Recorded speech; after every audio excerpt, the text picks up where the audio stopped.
He won't even tell me his address, even though I gave him 30 million yen.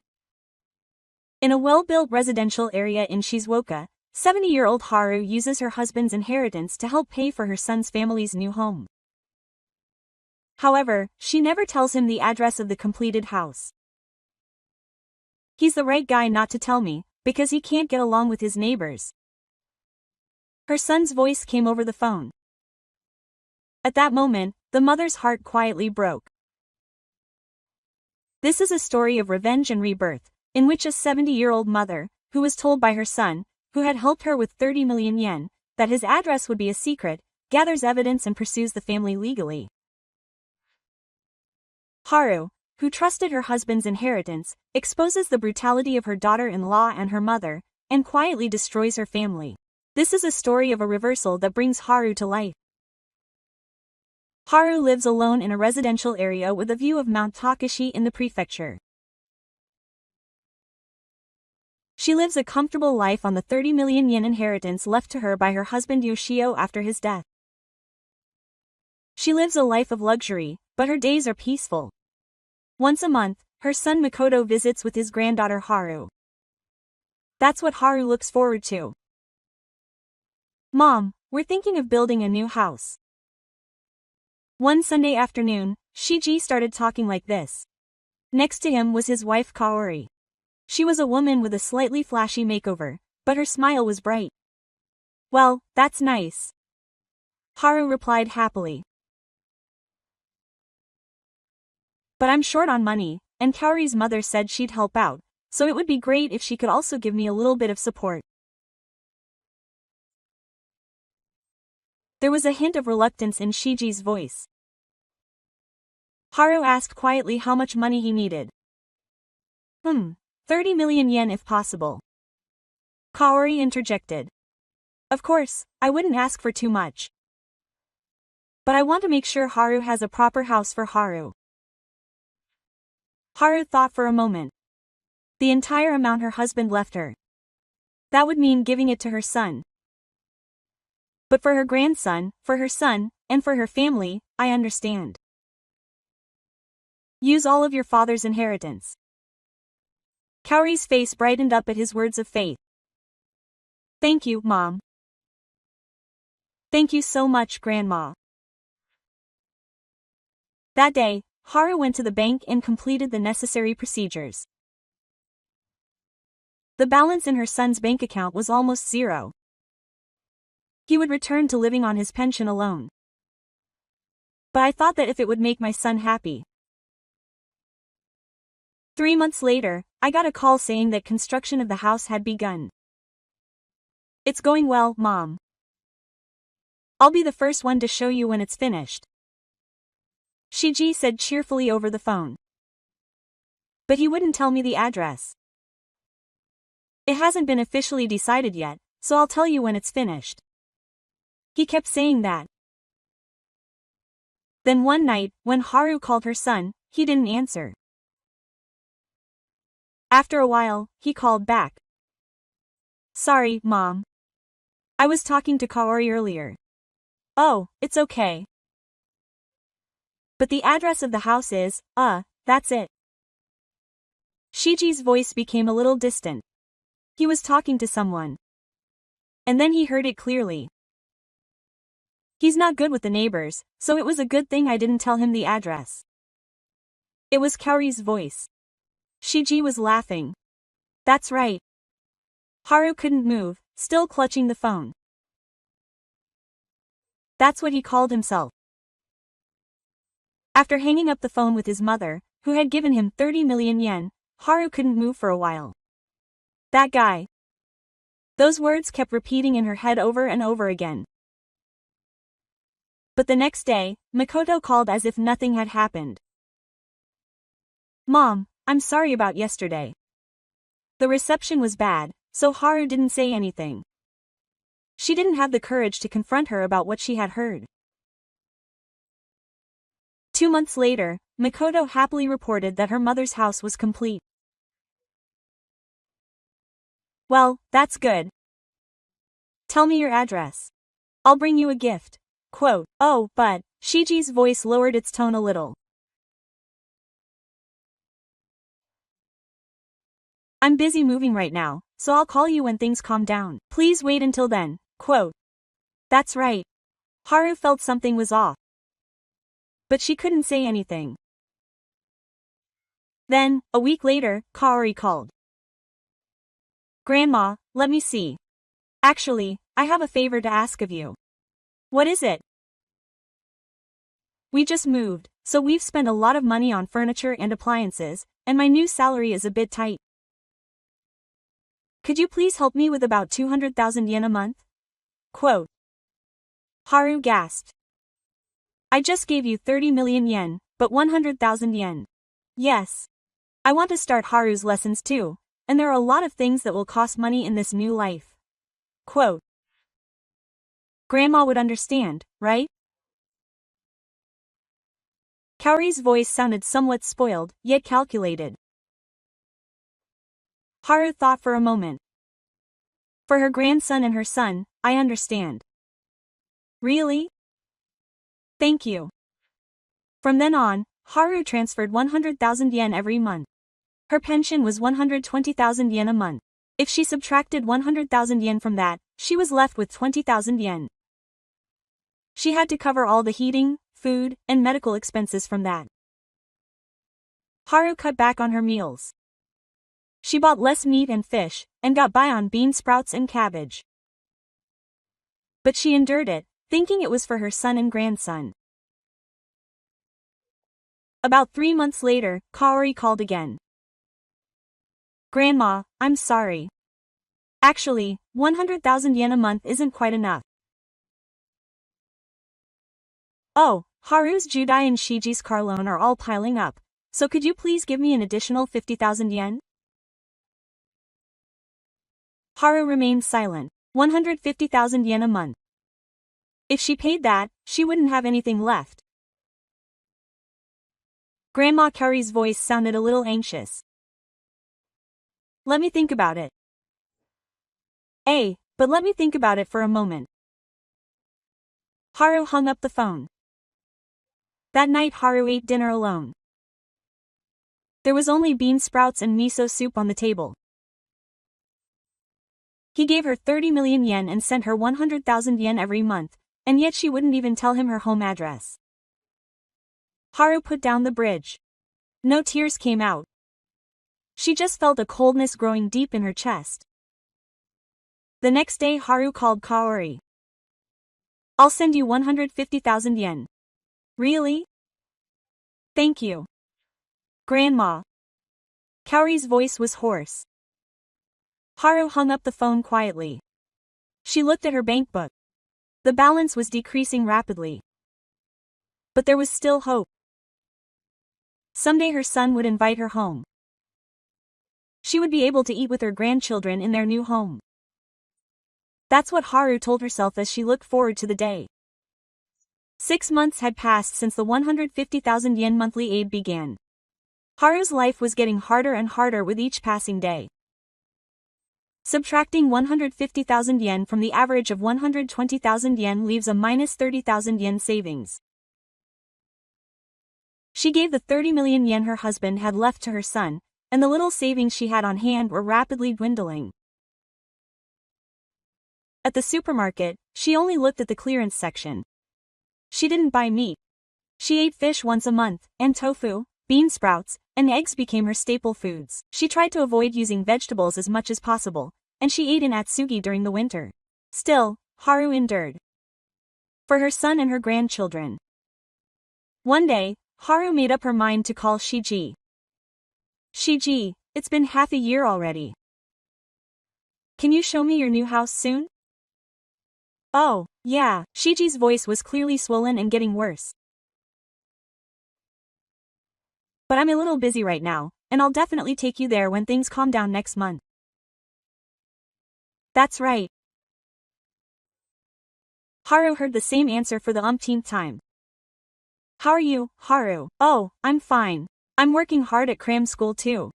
I miss you. Yeah. See you next time. The phone was hung up immediately. 2 weeks later, Haru was shopping at a nearby supermarket when she was approached by an acquaintance named Sato. I heard your son and his wife built a new house. Haru was surprised. Yes, but how did he know? My wife lives in the same city and happened to see her son and his wife. It seems to be a nice house.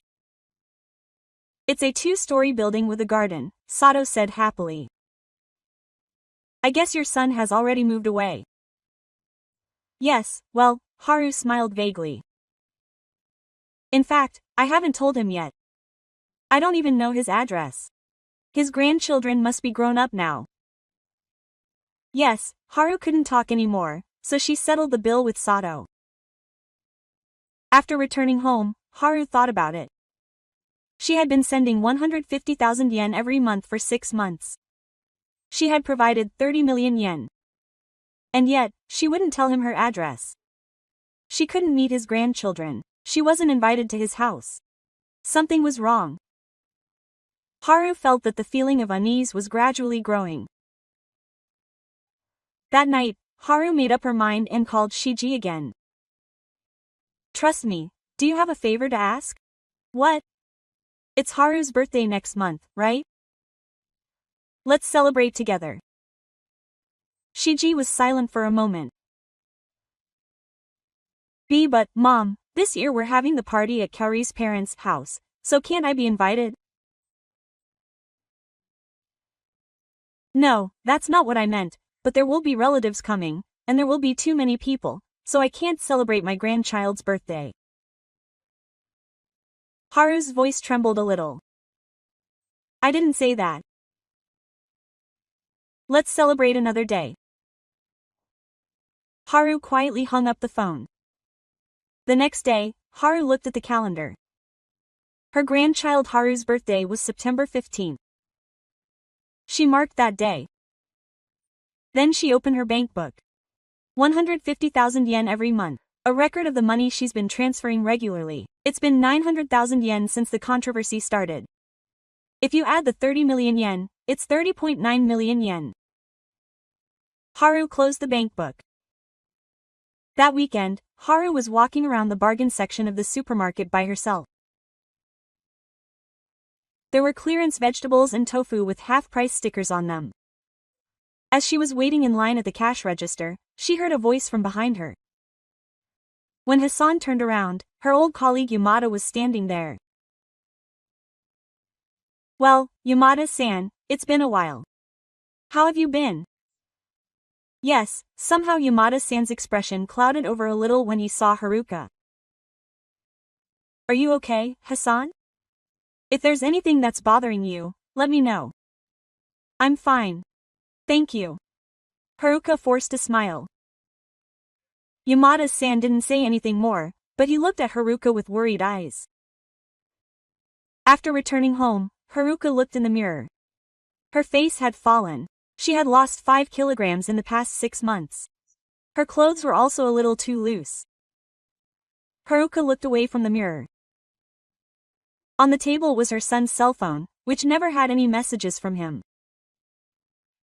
And the bank book, which was decreasing every month, let out a quiet sigh. September 15th, her grandson Haru's birthday. Haru had been restless since morning. Maybe she would hear something from Haru. But there was no message from him even after noon or evening. At 8 p.m., Haru couldn't stand it any longer and called Shiji. Happy birthday to Shiji and Haru. Could I talk to Haru for a bit? Oh, he'd already fallen asleep. It's still 8 o'clock. Laughter could be heard in the background. Multiple adult voices. It seemed the party was still going on. Then I'd like to send a present, so please give me your address. Oh, but I'll go pick it up next time. I can't give you the address yet. Why did Kaori say she didn't want to invite too many people over, and I'm a person? You should know that's not what she meant. Mom, the phone was cut off. The next morning, Haru called Mr. Sato, whom she had spoken to before. The other day, she told me about seeing her son, and oh, it's in Okiki, Shimizu. It's about a 10-minute walk from the station. The next day, Haru took a bus to Akitsu. She walked from the station looking for a new place to live. After walking for about 10 minutes, she saw another area lined with new houses. Haru checked the front at first glance. And finally, she found it. Moriyama's son's last name was engraved on the front. There was still a small tree planted in the 2-story white house. Haru looked up at the house. The house was built for 30 million yen. It was a house where he had been sending 150,000 yen every month, but he had never been invited even once. Haru tried to go to the front door, but his feet stopped. He wondered what his son's face would be like if he went to visit him now.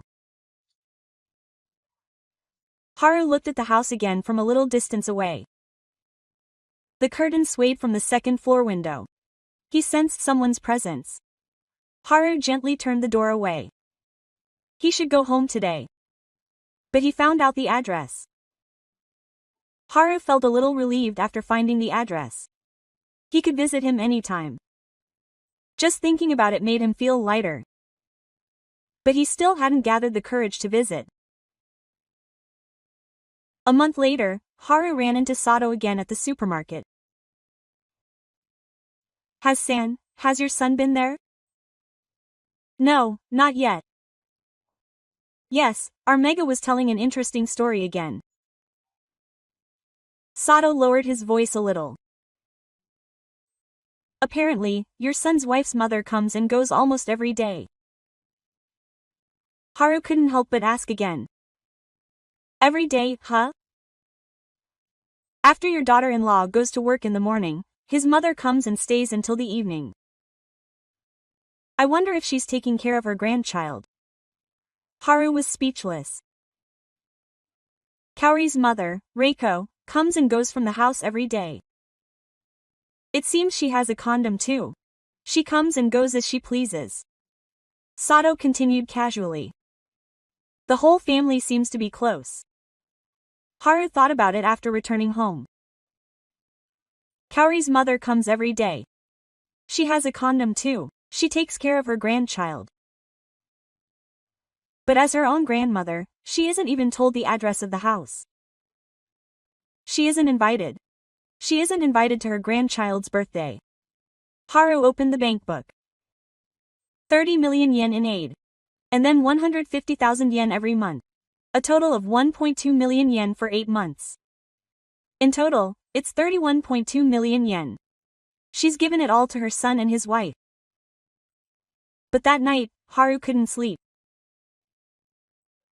Various things connected in her head. That guy can't get along with the neighbors, so Kaori doesn't really want to invite people over. Everything about her daughter-in-law's mother coming and going every day connected in a single thread. The next morning, Haru made a decision. She'll go to her son's house again. This time, she won't just look. To find out whether she was really excluded from the family. Haru looked at the calendar. It was a weekday afternoon. Shiji was at work, Kaori was at work. Haru marked the days when only Deko was at home. Haru felt something change inside her. She had endured it all up until now. She had accepted it all, telling herself that it was for her son and her grandson. But she had reached her limit. Haru wrote down the events of the past few months in a notebook. 30 million yen in aid, 150,000 yen in monthly allowances, a total of 1.2 million yen. She wouldn't give him her address, she wasn't invited to her grandson's birthday, Kaori's mother was in and out every day. She was called, that girl. When she wrote it down, the abnormality became even more apparent. Haru spoke to her husband's house. Dad, was I being deceived? Yu was smiling kindly inside the house. I gave all the money you left to my son. But it seems my son doesn't think of me as family. Tears finally welled up in Haru's eyes. What should I do? That night, Haru couldn't do a thing. She pondered it over and over in her head. Should she keep quiet or confront her son? But what good would confronting him do? She would surely end up making excuses and being evaded. In the morning, Haru looked in the mirror. Her face was thin. Her head was paler. She was 70 years old. She had lost her husband and was so biased towards her son.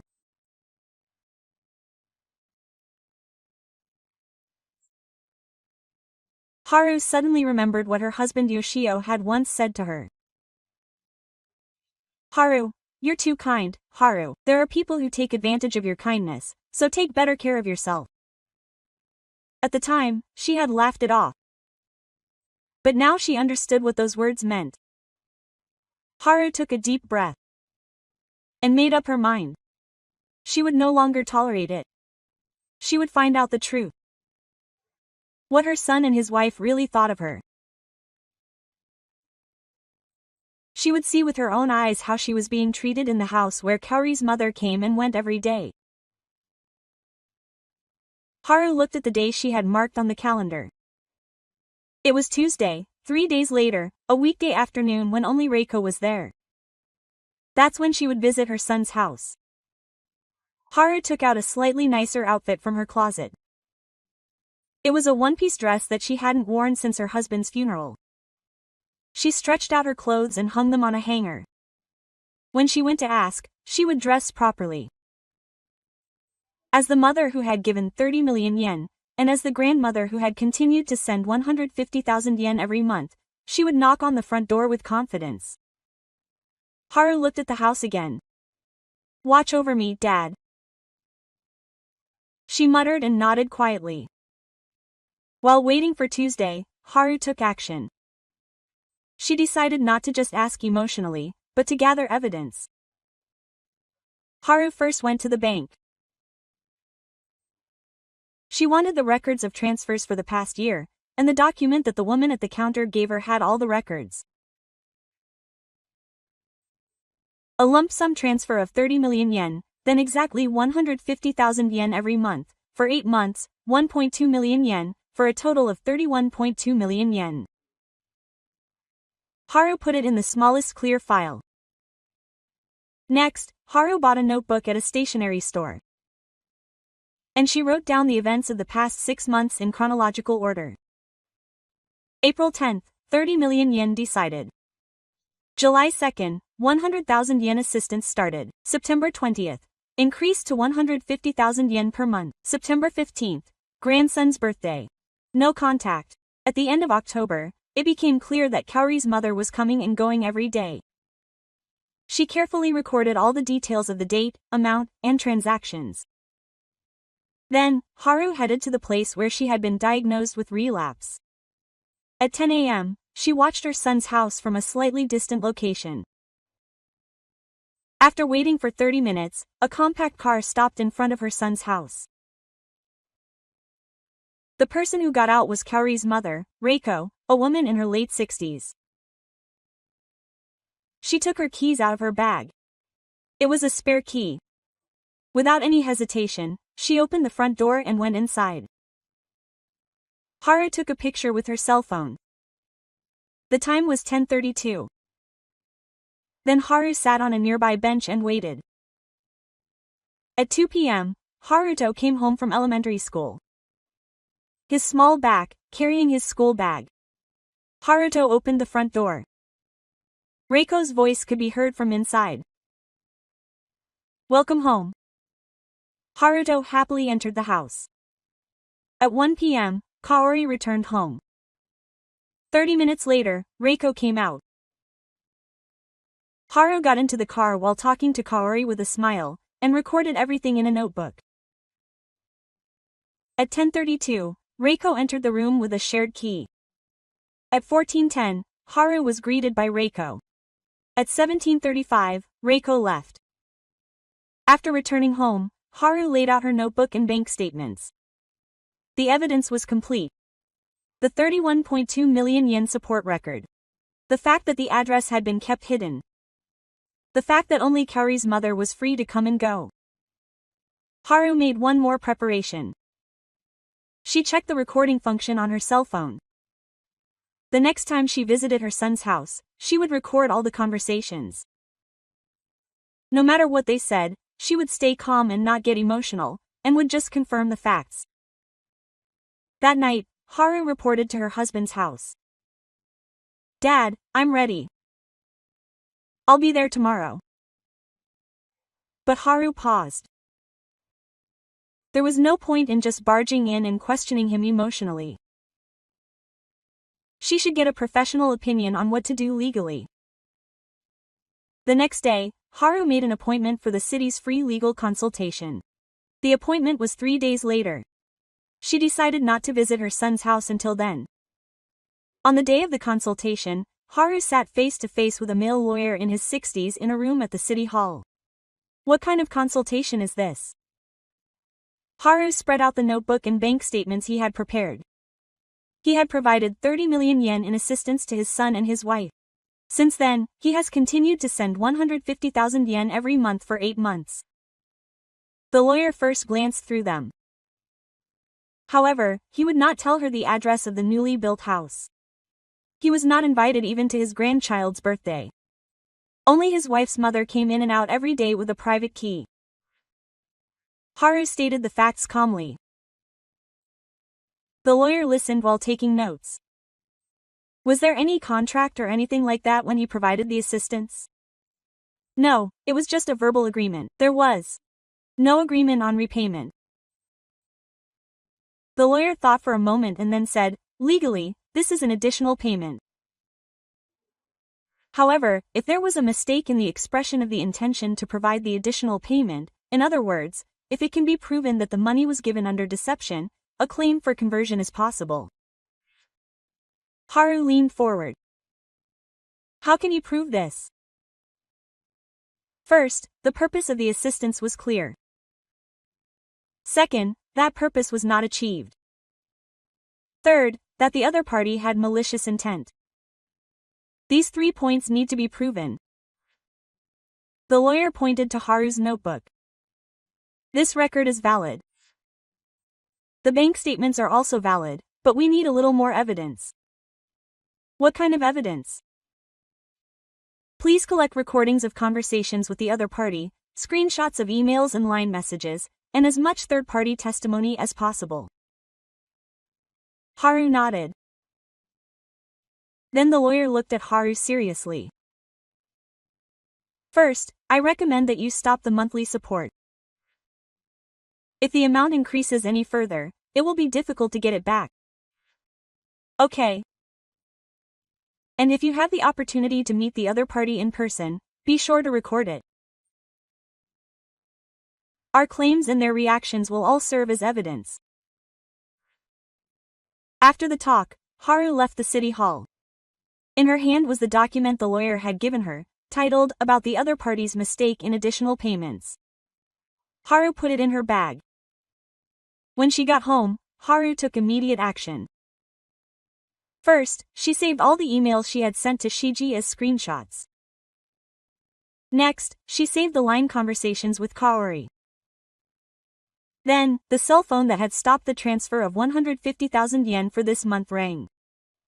It was Kaori. Grandma.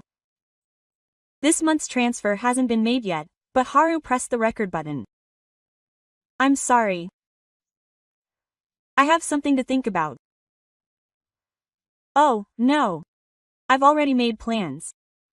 That's right. Haru hung up the phone quietly. The recording was clearly recorded. A week later, Haru finally got to have her wedding day. At 10 a.m. on a weekday, when Reiko was there, Haru stood in front of the mirror wearing a navy blue dress. She had lost some weight, but her back was straight. In her bag were bank camouflage, a notebook, and a cell phone with the recording function turned on. As she stood in front of her son's house, rocked by the bus and using a cane, Haru's heart raced. She took a deep breath and pressed the intercom button. Yes. It was Reiko's voice. My name is Haru. I'm Shiji's mother. There was a brief silence. Please wait a moment. The intercom went dead. A few minutes later, the front door opened. Reiko stood there with a slightly confused look on her face. What's wrong? Haru went calmly, wanting to see her son's house. Reiko was clearly shaking with her. Shiji and Kaori are both working today. I paid 30 million yen for this house, so can you show me inside?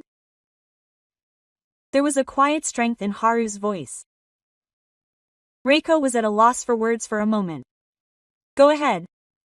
The fresh scent of wood filled the air as she entered the front door. A spacious entrance hall. A high ceiling. Haru was led into the living room. It was a spacious living room, perhaps 30 tatami mats in size, a large sofa. A large lamp on the wall. What a magnificent house. Haru slowly looked around the room. Yes, well, Reiko moved the sofa over. I'll bring you some tea. While Reiko disappeared into the kitchen, Haru inspected the room. On the table was her homework with Haru. On the fridge was a sign written in Reiko's handwriting. She had bought ingredients for dinner. Family photos were displayed on the shelves. Shiji, Kaori, Haru, and Reiko. There was not a single photo of Haru. Reiko returned with the tea. Thank you very much. Haru took a sip of tea. Then she placed her cell phone on the table. The recording continued.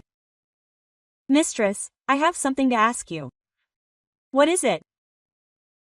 You come here every day, don't you? Reiko's face turned scared for a moment. Yeah, well, Kaori's job is to take care of Haru, so she has to take care of him too. Yes. I wasn't even told the address of this house. Haru's voice was quiet but loud. She helped out 30 million yen. After that, she continued to send 150,000 yen every month for 8 months. But she wouldn't tell me the address. She wasn't even invited to her grandchild's birthday. Why? Reiko's gaze wandered. It was Shiji and the others. What about Arata and the others? Reiko couldn't answer. At that moment, the sound of the front door opening was heard. It was Kaori's voice. Kaori, who had entered the living room, froze when she saw Haru. Grandma Kaori, you're just in time. Haru stood up. I have something I want to ask you. Ere Kaori met Reiko's eyes. 30 million yen. She helped out. Yes. Thank you. She continued to send 150,000 yen every month. Yes. But why didn't you tell me the address? Haru's eyes were fixed on Kaori. She said that because he couldn't get along with the neighbors. Kaori's face turned pale. I asked her. Am I that guy over the phone? Haru's voice trembled slightly as she said, Is that the mother who gave her 30 million yen? Kaori couldn't say anything. Reiko also looked down. Reiko comes every day. She has a spare key. She also looks after her grandchildren. Haru added one word after another. But her own grandmother isn't even invited to the house. What's going on here? Silence took over the room. Eventually Kaori opened her mouth. I'm sorry. Her voice was small. But Grandma, what's wrong with you? You're being so considerate. Haru took a deep breath. You're going to get 30 million yen from someone who's so considerate? Kaori couldn't say anything. Haru took out a bank card from her bag. Look at this. The notes spread out on the table had all the transfer records written on them. 30 million yen, and then 150,000 yen every month. A total of 31.2 million yen for 8 months. Kaori and Reiko stared at each other with a faint look on their faces. They're helping her this much, and they won't even tell her address. Please explain.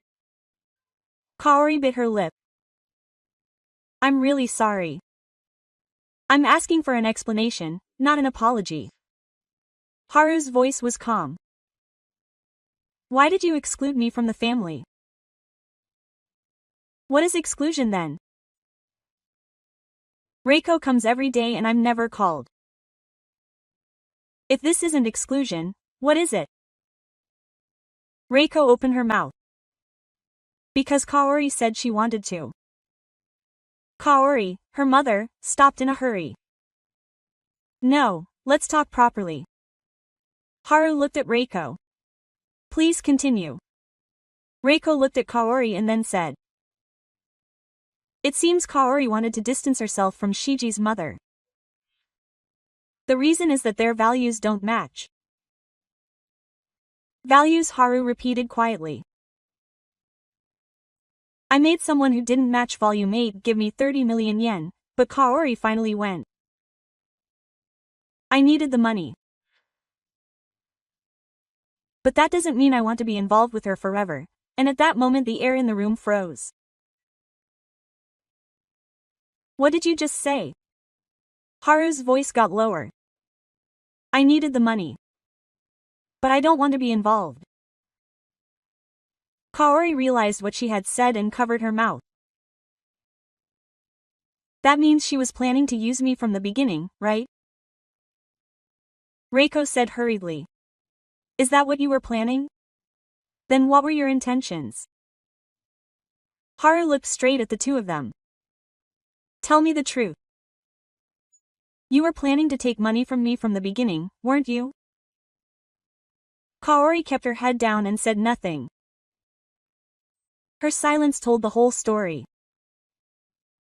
Haru took out a notebook from her bag. It's all recorded here. The dates, the amounts, the transactions, I even consulted with the lawyer who opened the notebook and showed it to him. Kaori and Ko's faces turned even paler. Mistakes in the same contract? Have you ever heard of that? You can get your money back if you were tricked into giving it to them. Haru stood up. From today onwards, the monthly support will be stopped. And I'm demanding the return of 30 million yen. Kaori finally spoke up. I don't have that kind of money. That's your problem. Haru took her cell phone from the table. I've recorded the entire meeting today. The two were officially contacted by the lawyer, who was speechless. Until then, Haru started walking towards the entrance. Wait, Kaori's voice reached her back. But Haru didn't look back. After returning home, Haru immediately contacted the lawyer. I got the recording. The other party admitted that they had intended to use her from the beginning. The lawyer said over the phone. That's great evidence. Let's officially accept the case. We'll send a claim for conversion by registered mail. Please. 3 days later, Shiji called in a panic. What are you doing, Mom? Haru answered quietly. I'm just trying to get you guys to pay back the money. Where'd you get that money? That's your problem. Mom, Shiji's voice grew rough. We have a mortgage too. There's no way we can pay back 30 million yen. Then you shouldn't have accepted it in the first place. Haru's voice didn't waver. I'm thinking of my mother, for my own sake. Haru smiled quietly. You lied to me, didn't tell me your address, and didn't let me meet your grandchildren. This is for my sake. I talked to the lawyer and Haru hung up the phone. A week later, a registered mail arrived at the son and his wife's house. It was about a mistake in the increased contract, a claim for conversion by the other party, and a total of 31.2 million yen, including the 30 million yen in conversion and the 1.2 million yen in monthly support that had already been paid. Kaori called, crying. Grandma, please. Please forgive me. It's not a question of whether to forgive or not. You guys deceived me. Deceiving me? Then why didn't you give me your address from the beginning? Why didn't you treat me as family? Kaori couldn't say anything. You just wanted money. I didn't want it. Right? I'm sorry. It's too late now. Haru hung up the phone. After that, her son and his wife hired a lawyer and began negotiations. However, Haru's recorded evidence was perfect. The lawyers continued to talk. 2 months later, her son and his wife presented a new plan. It would be impossible to return the entire 30 million yen. However, they would sell the house and repay as much as possible from the sale. Haru's lawyer said, "Do you accept that?" Haru thought for a moment. Sell the house. That would mean her son and his family would go back to their old lives. But that's their own fault. I accept it. 3 months later, her son's house was put up for sale. The house, which had been built for 30 million yen in less than a year, sold for 25 million yen. After subtracting the remaining mortgage, all that was left was 8 million yen.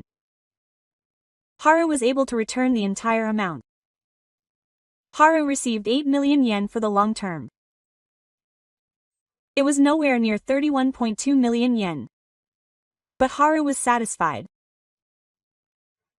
Scoff lost his house and moved to a rented apartment. Kaori's mother Reiko could no longer visit him every day. 6 months had passed since then. With the 8 million yen he had returned, Haru had once again regained a peaceful life. He no longer received monthly assistance and could now live on his pension alone. He was also able to buy meat and fish again. One day, Haru met Sato at the supermarket. He heard that his son and his wife had moved. Huh? Did something happen? Sato asked worriedly. Haru answered calmly. A lot had happened. But it's okay now. Yes. Sato asked no more questions. He hadn't heard from Shiji again. He could no longer see Kaori or Haruto. It was a little lonely. But he had no regrets. One Sunday afternoon, Haru went to visit her husband's grave. A quiet cemetery with a view of Mount Fuji. While polishing the destroyer, Haru spoke. Dad, it's all over. The destroyer stands quietly. The money you left behind. I gave it all to my son, but I got 8 million yen back. Haru prepared the flowers she had brought. I had been deceived. The wind blew gently towards my son and his wife. But it's okay now. I've drawn a line, so Haru put her hands together in prayer for destruction. My father said, some people take advantage of your kindness. She closed her eyes and prayed silently. She finally understood what he meant. After visiting the grave, on her way to the bus stop, Haru looked up at the sky. There was not a single cloud in the blue sky, and Mount Fuji was clearly visible. At that moment, her cell phone rang. It was an unknown number. Hello? Grandma. A small voice. It was Haruto. Haruto, Grandma, I'm sorry. Haruto's voice was trembling. Mom did something bad to Grandma. Haru's heart was filled with emotion. Haru, you're not at fault. But Haru is doing well. Yeah, that's right. That's good. Haru said gently, let's meet again someday when we're older. Yeah. The call ended.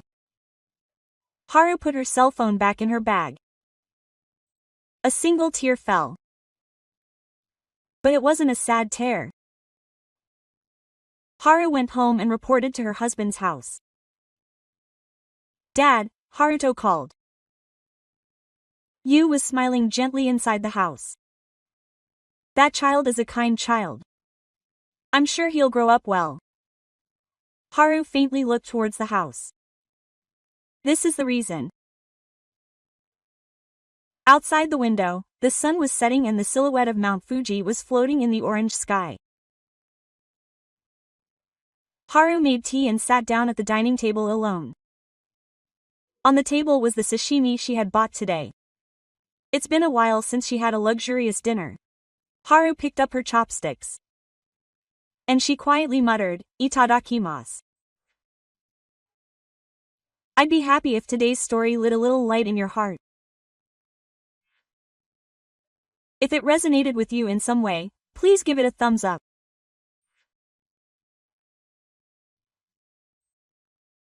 Your one like will be a great help in delivering moving dramas to more people through this channel, Life Reversal Theater 369. And please let me know your thoughts and experiences in the comments. I have had similar experiences and I welcome any words of encouragement or realizations you may have had. Your voices will create rich connections. Life Reversal Theater 369 delivers daily dramas of people who have changed their lives, regardless of age. When you are struggling, lost, or feeling lonely, remember this place. Here are the stories of people who, just like you, faced difficulties and rose to their feet. Subscribe to the channel and press the bell icon so you don't miss the next moving episode. See you again tomorrow for the next reversal.